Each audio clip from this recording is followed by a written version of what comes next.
Bonjour. La notion de preuve mérite à mon sens un développement. L'eau de mer est salée. C'est évident pour celles et ceux qui l'ont goûtée et c'est confirmé par son analyse biologique qui montre qu'elle est riche en chlorure de sodium, avec des variations. Il est donc prouvé que l'eau de mer est salée. Il est également prouvé que la Terre tourne sur elle-même et tourne autour du Soleil, son étoile.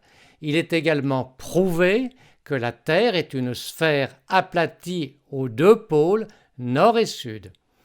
Il est encore prouvé que l'hémoglobine est une macromolécule qui transporte efficacement l'oxygène depuis l'échangeur pulmonaire alvéolo-capillaire jusqu'aux multiples échangeurs tissulaires.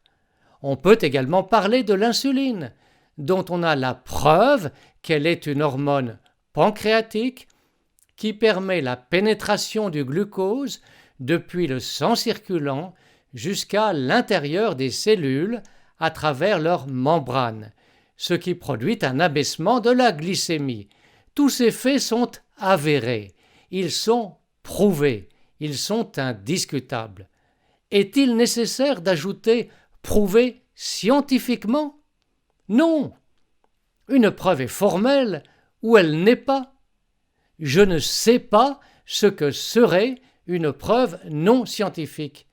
Du reste, les juristes utilisent l'adjectif irréfragable en parlant de preuve, ce qui signifie indiscutable, irréfutable.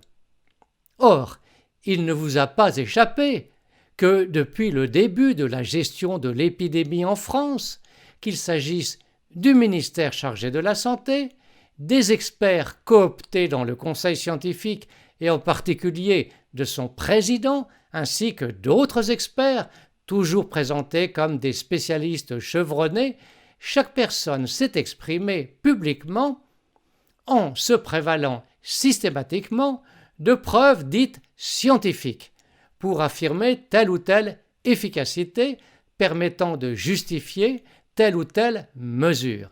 C'est ainsi que l'on a affirmé qu'il existait des preuves dites scientifiques de l'efficacité du remdesivir avant que l'on ne s'aperçoive que les dites preuves étaient inexactes et que l'on a affirmé qu'il existait des preuves dites scientifiques que les injections à base d'ARN messager permettaient de réduire la contagiosité des personnes pouvant être infectées ultérieurement, avant que l'on ne s'aperçoive du contraire, etc. Il y a eu plusieurs autres exemples. C'est un sujet de préoccupation pour tout le monde, et il faut exiger plus de rigueur et de prudence dans les déclarations à l'avenir. Merci de votre attention.